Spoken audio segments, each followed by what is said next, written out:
مع الكورة لمسة من مهدي كارسيلا، عدى مهدي والعرضية ولكن بره الملعب، ضربة ركنية لصالح النقد. ثقة كبيرة في الأداء ومهارة كبيرة في إمكانيات وقدرات كبيرة لنجم كبير اسمه مهدي كارسيلا في لقاء اليوم حتى تنهاز. هذه الثقة الكبيرة والمهارة. 1-3 الهجمة ولكن في تسلل موجود لصالح نادي ريال بيتيس.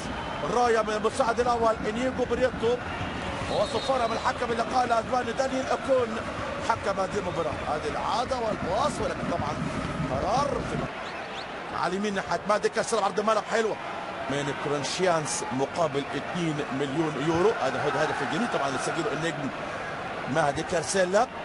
هدف كان سجله في الدقيقه 18 من اللقاء لمهدي كارسيلا لديمتري فولكين. عرض ملعب اللي عجبوه لفولكين فوز بهدف واحد مقابل لا شيء. هذا الكلام كان في 2014 واخر فوز لبيتيس هنا في هذا الملعب كان فوز من 4 سنوات في 2013 والفوز رقم 16.